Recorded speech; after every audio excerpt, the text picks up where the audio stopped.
September 1940. The chill in the East Anglian air was not merely from the changing season, it was the icy breath of war.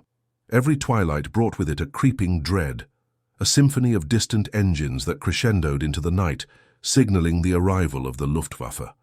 Farmers like John Caldwell, his hands calloused from decades of working the land near the small village of Greymoor, had learned to distinguish the drone of a friendly Spitfire from the ominous thrum of a German bomber. His farm, a patchwork of fields stretching almost to the perimeter fence of RAF Greymoor, was a silent witness to the escalating conflict. Each day he watched the Hurricanes and Spitfires scramble, saw the vapor trails of dogfights high above, and heard the familiar, terrifying thud of bombs falling, sometimes miles away, sometimes too close for comfort. The ground beneath his feet vibrated with the concussion, a constant reminder of the fragile peace of his rural existence. The Royal Air Force pilots, brave young men, would often wave from their cockpits as they roared over his fields, heading for the continent or returning from a harrowing engagement. They believed their concrete runways, sturdy hangars, and the precious aircraft within were the true targets, the heart of the resistance. They were unaware of the quieter, more vulnerable prize lurking in plain sight, the very landscape itself, and the cunning mind that would soon transform it into a weapon. The officers, like Wing Commander Alistair Finch, a stern but dedicated man responsible for the fighter wing at RAF Greymoor, pored over intelligence reports, meticulously planning defense strategies, convinced that their camouflaged installations were the best protection against enemy aerial reconnaissance. The war was a brutal technological dance of steel and precision, or so they believed. The idea that a simple man, far from the war rooms and the design tables, could wield influence against such industrial might seemed absurd, almost laughable. Yet the seeds of a profound deception were already being sown, not in some high-security bunker, but in the muddy furrows of a farmer's field.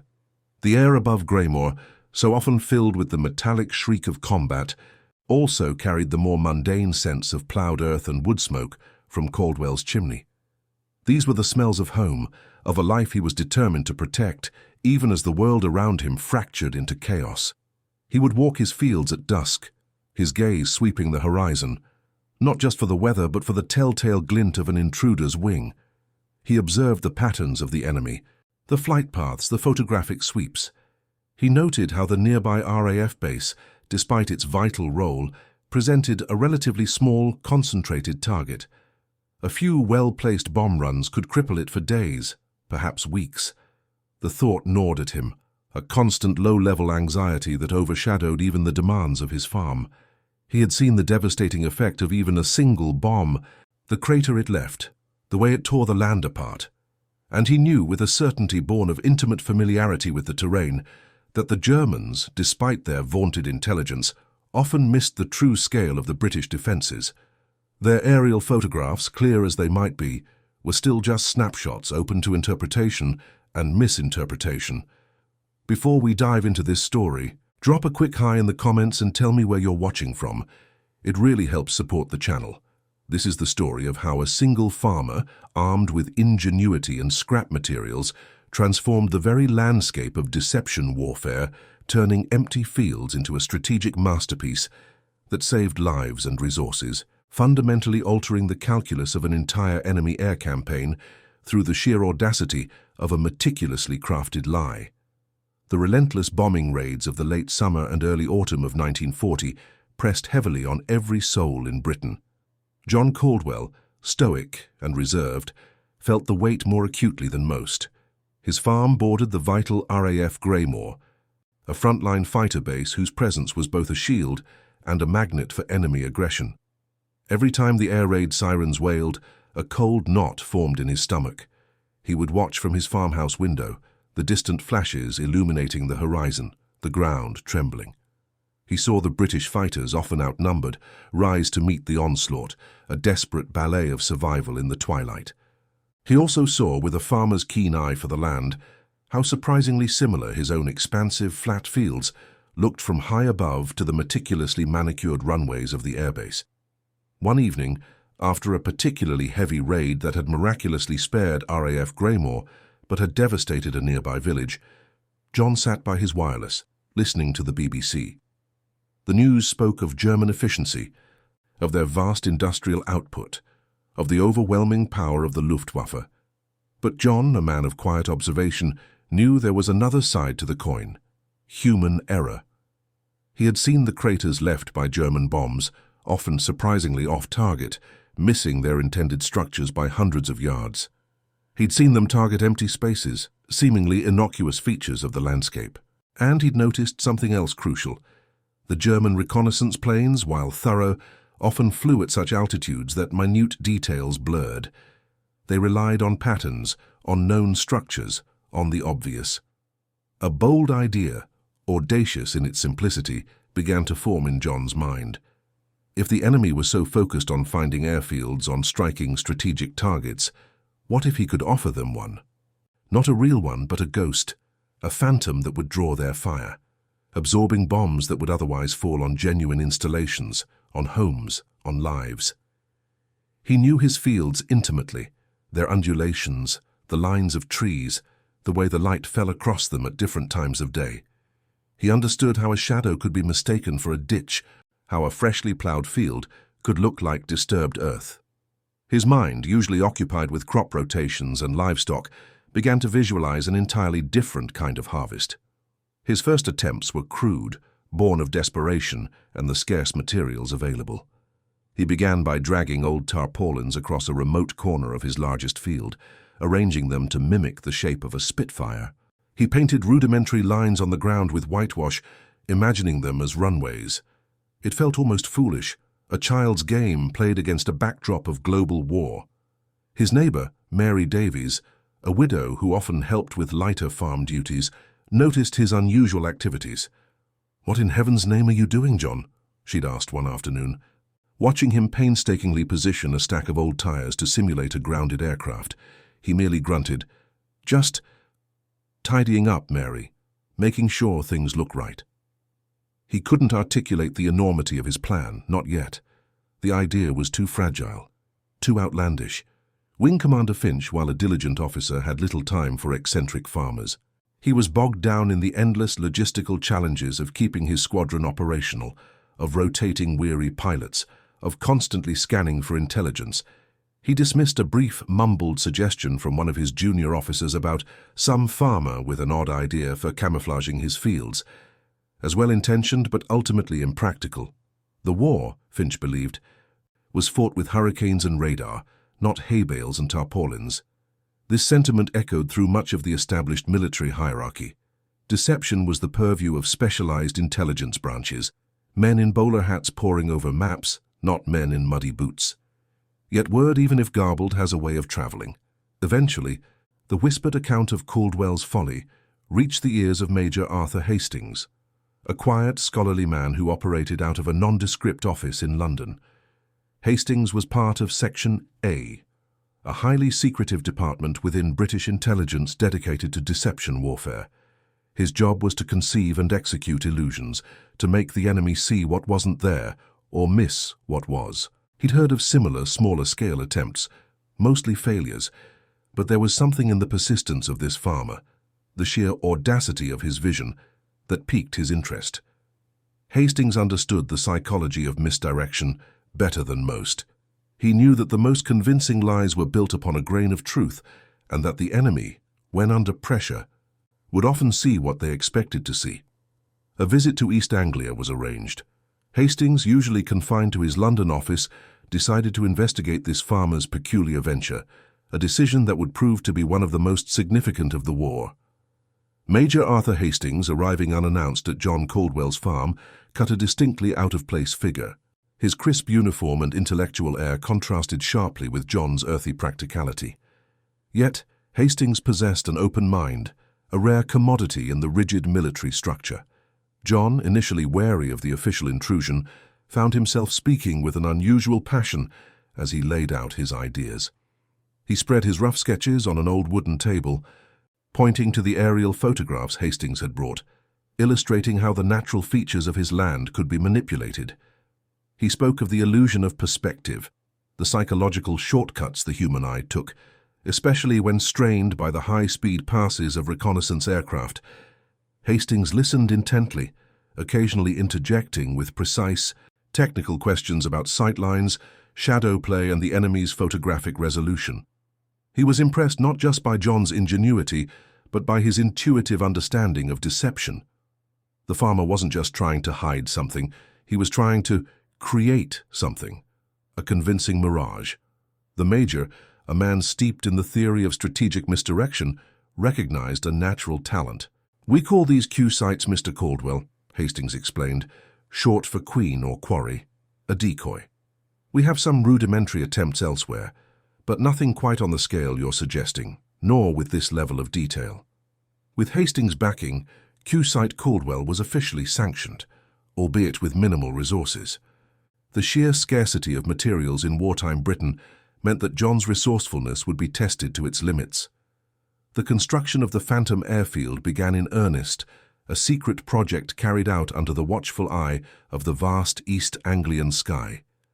John, with Mary Davies's invaluable practical assistance and a small, hand-picked team of local volunteers, mostly elderly men and women deemed unfit for active service but eager to contribute, transformed his fields into a canvas of deception.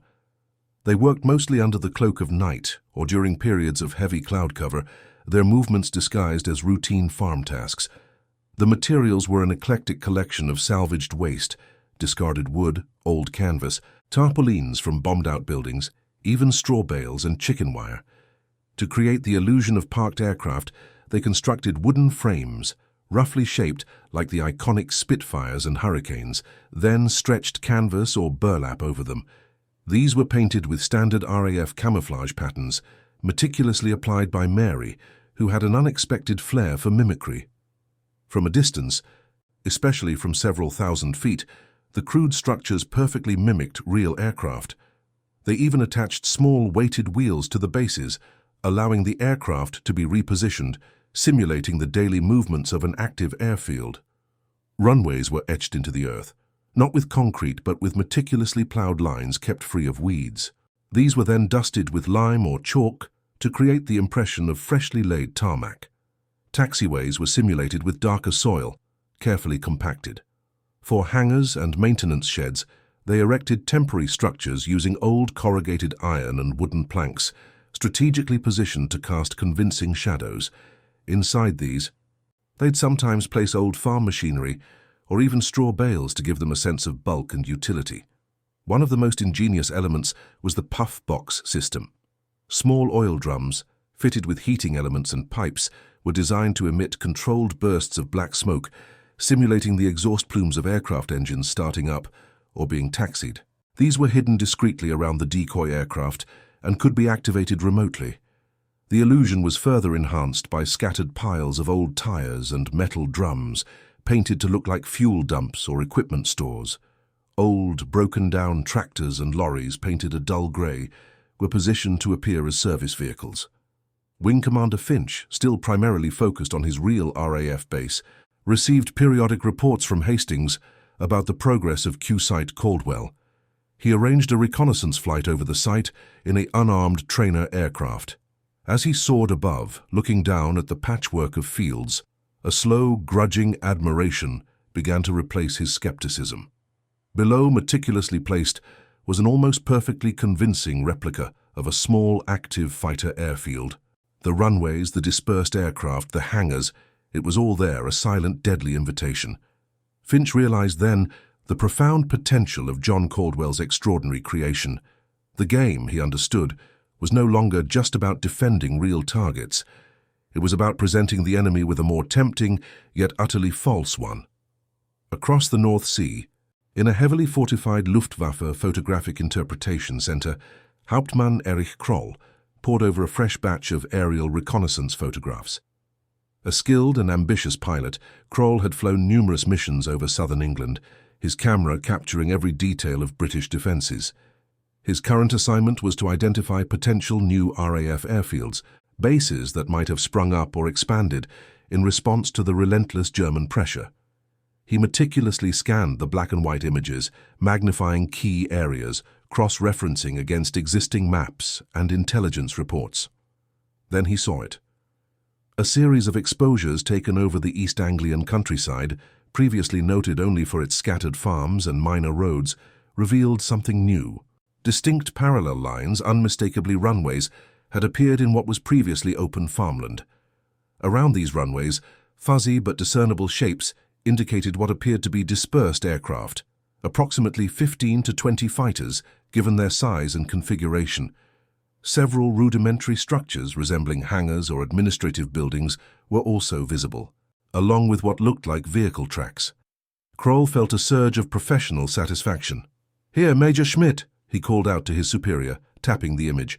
"A new British airfield, approximately 10 kilometers southwest of Graymore, clearly under construction or recently operational. The British are expanding their fighter coverage in that sector. This is a significant discovery." Major Schmidt, a veteran intelligence officer, squinted at the photograph. The details were somewhat blurred by the altitude and haze, but the overall pattern was compelling. The British, he knew, were masters of camouflage and deception, but this looked too substantial to be a mere trick of light. The runways were too clear, the aircraft shapes too consistent. "Excellent work, Kroll," Schmidt replied, a hint of excitement in his voice. "Prepare a detailed report. This could be a priority target for the next offensive." The intelligence report, complete with magnified sections of Caldwell's Q site, quickly ascended the Luftwaffe command chain. It was interpreted as a direct response by the British to German air superiority, an attempt to bolster their fighter force in a critical area. The timing was crucial. German strategists were planning another series of deep penetration raids against British industrial centers and airfields.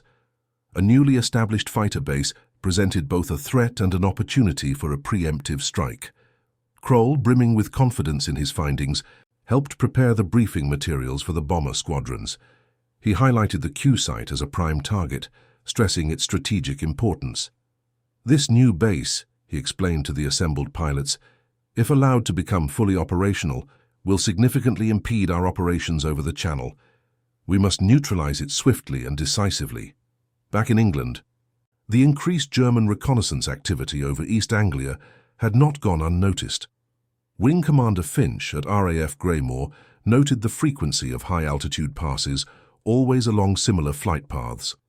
Major Hastings, receiving intelligence from code-breaking efforts and his own network of observers, confirmed that the Germans were indeed taking a keen interest in the area around Graymore. He specifically mentioned increased photographic coverage of the newly identified site. "It seems, Wing Commander," Hastings remarked to Finch during a clandestine meeting, "that Mr. Caldwell's enterprise has caught their eye. They believe it's genuine." Finch felt a mixture of apprehension and a strange, almost macabre excitement. The deception was working, but what would be the cost? If the Germans committed significant resources, there was a risk. A small permanent team had been assigned to Q-Site Caldwell, including John, Mary, and a few demolition experts from the Royal Engineers, trained to ignite the puff boxes and create controlled fires if the site was attacked. Their mission was simple: make the fake look as real as possible, especially under fire.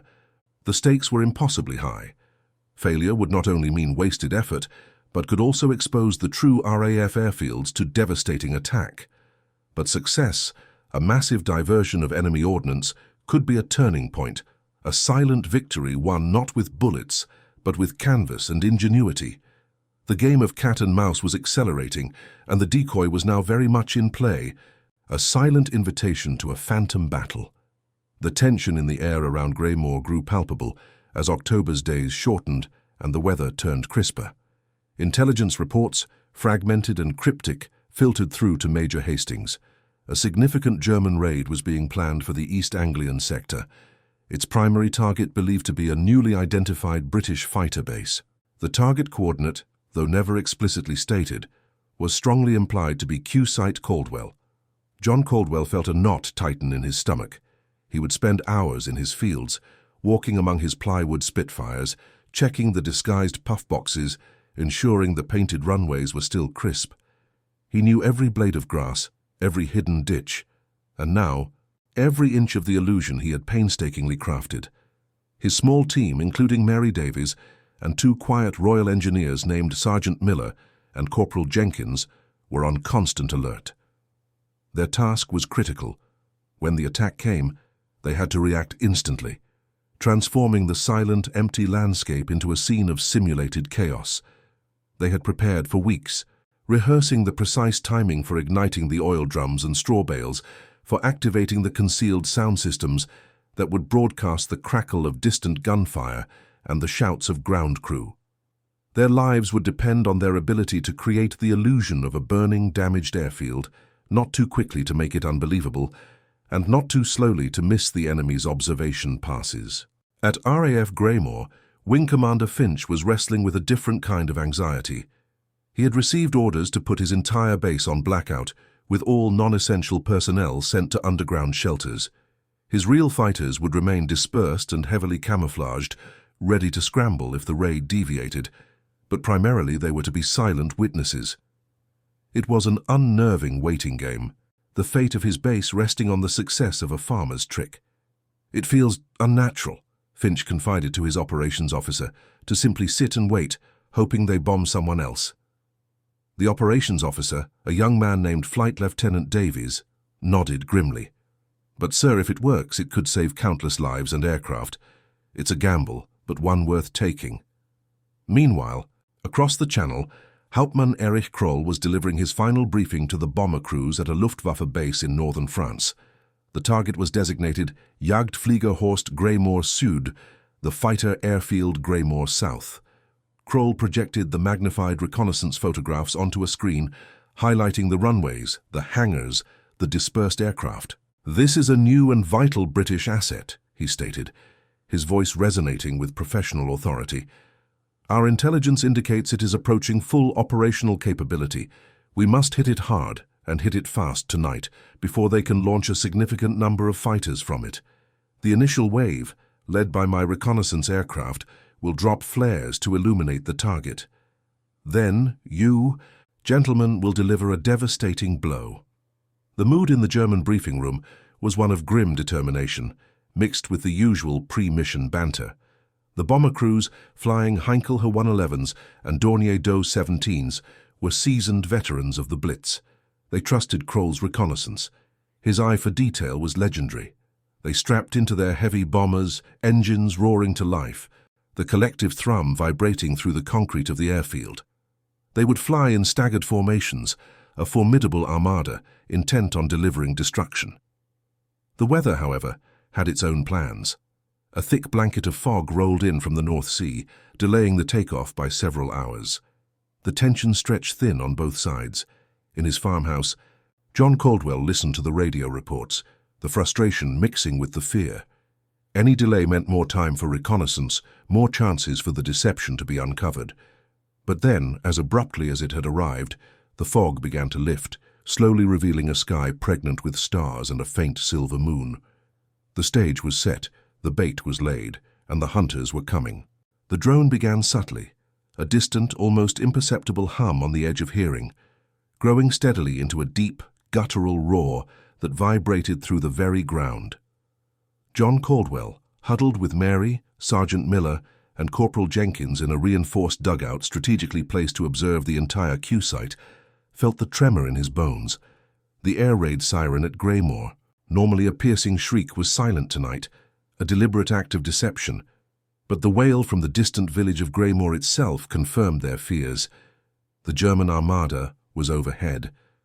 Hauptmann Erich Kroll, piloting his unarmed reconnaissance aircraft, led the first wave.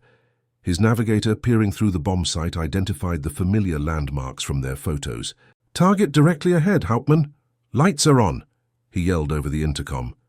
Indeed, on the ground, John Caldwell's team had activated the carefully positioned runway lights, simple oil lamps shielded to appear directional, mimicking the emergency lighting of a base under threat.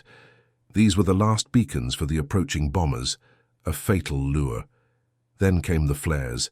Brilliant magnesium chandeliers, drifting slowly earthward, casting an eerie yellowish glow over the fields, transforming the landscape into a stark, high-contrast canvas.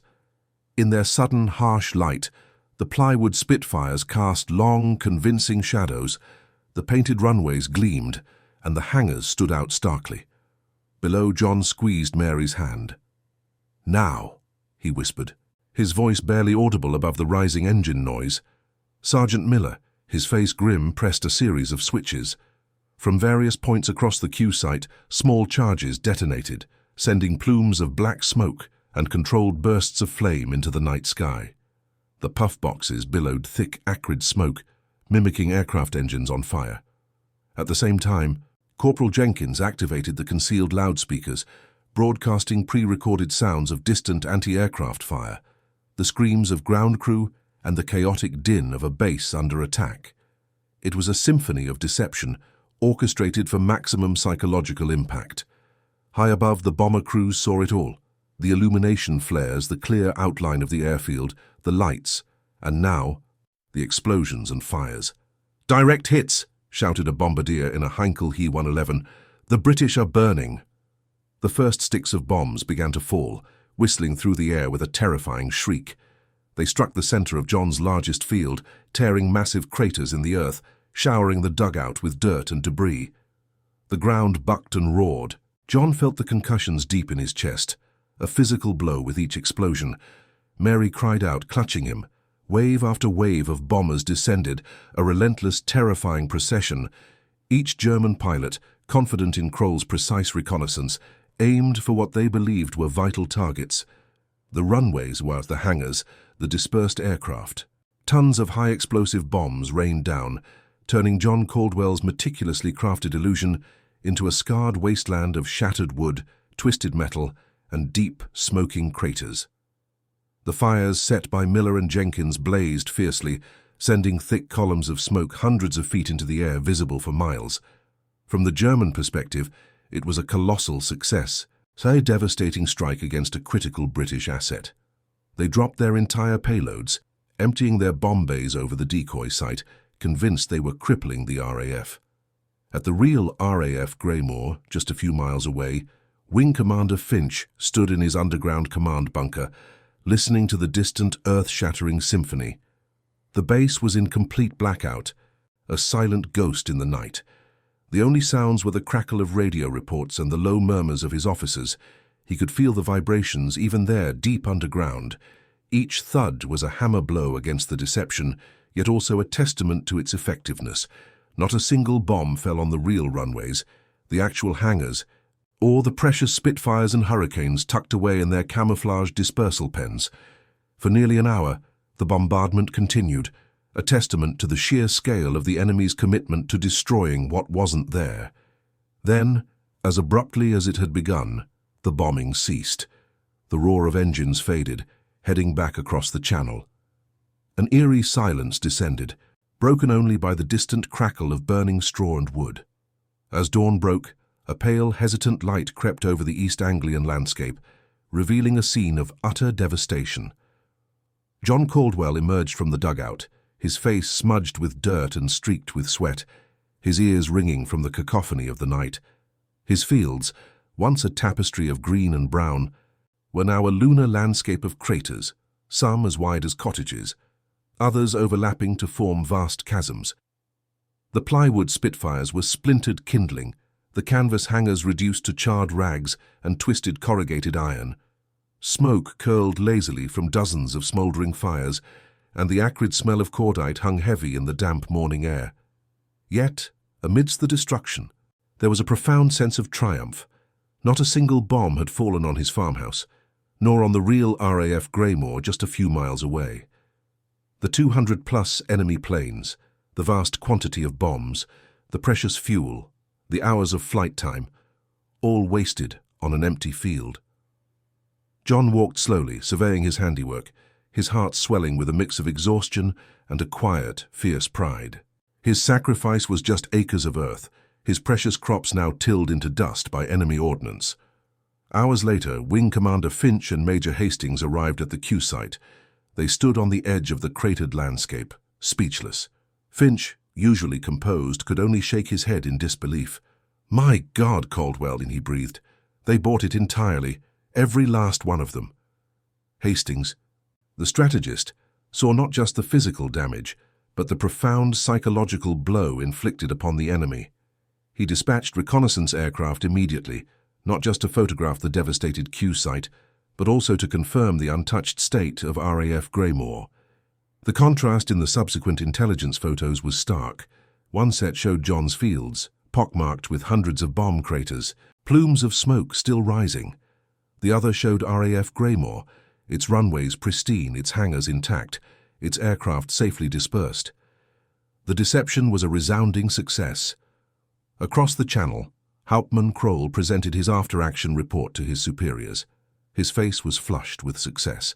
The new British fighter airfield, Jagdflieger Horst Greymoor Süd, has been completely neutralized, he announced, displaying the thermal images and pilot reports describing extensive fires and destruction. The Luftwaffe command celebrated a significant victory, believing they had eliminated a crucial British strategic asset. The pilots felt the elation of a mission well executed, confident they had struck a crippling blow.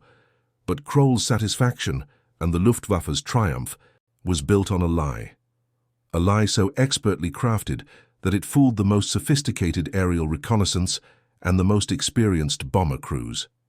The true revelation, the shocking plot twist, wasn't just that the bombs fell on empty fields, but that the enemy never realized their mistake, not fully, not for a long time. They continued to monitor the damaged site, eventually dismissing it as abandoned due to the severity of the damage, rather than realizing it was never real. This fundamental misinterpretation, fueled by their initial conviction and a lack of true post-strike reconnaissance, perpetuated the deception for months, even years, impacting their strategic planning and resource allocation. The implications for the British were immense. The success of Q-Site Caldwell led to a rapid expansion of the deception program. More Q-sites, varying in complexity and scale, were established across the country, drawing away invaluable German resources, scattering their attacks, and protecting vital industrial targets, ports, and legitimate airfields. John Caldwell's ingenious idea had not just saved an airbase. It had pioneered a new dimension of defensive warfare, proving that wit and cunning could be as potent a weapon as any bomb or bullet. John Caldwell, the farmer who conceived and nurtured this grand illusion, never received a medal for his work, nor any public acclaim. His heroism was of a quieter, more profound kind. He continued to tend his farm, now scarred but ultimately resilient, and served as an unofficial consultant for Major Hastings' Section A. His practical knowledge of the land, his understanding of optics and perspective, proved invaluable in developing more sophisticated decoy sites. He was a silent guardian, protecting his country not with a rifle but with wood, canvas, and paint. His wartime contribution remained largely unknown to the public, a testament to the secrecy essential for such operations. The broader impact of the Q-Site program, born from Caldwell's initial spark of ingenuity, was immeasurable. Hundreds of such sites were eventually built across Britain, from simple dummy airfields to elaborate simulations of factories and docks. They absorbed countless bombs and diverted countless enemy sorties, saving real infrastructure, and more importantly, countless civilian and military lives. The Luftwaffe, constantly frustrated by the elusive nature of British targets, by airfields that seemingly disappeared or reappeared, by bombs that never seemed to yield the strategic results expected, gradually began to doubt the veracity of their own intelligence. Hauptmann Kroll, in later years, would express his growing bewilderment in his memoirs, describing the ghost airfields and the unexplained resilience of British infrastructure, never fully comprehending the scale of the deception that had been perpetrated against him and his comrades. This saga stands as a powerful testament to the ingenuity and resourcefulness of ordinary people thrust into extraordinary circumstances. Against the industrial might of a global superpower, against the precision of aerial bombardment, a single farmer, armed with little more than an idea and the materials at hand, turned empty fields into a strategic asset, a silent, powerful weapon of misdirection. It was a war of wits, of perception, and of sheer audacious bluff, where canvas and paint proved more effective than concrete and steel in the defense of a nation. The legacy of John Caldwell and his Q-Site lies not in grand monuments or famous battles, but in the untold stories of targets that were never hit, of lives that were never lost, all thanks to a meticulously crafted illusion. And that concludes our story. If you made it this far, please share your thoughts in the comments. What part of this historical account surprised you most? Don't forget to subscribe for more untold stories from World War II and check out the video on screen for another incredible tale from history. Until next time.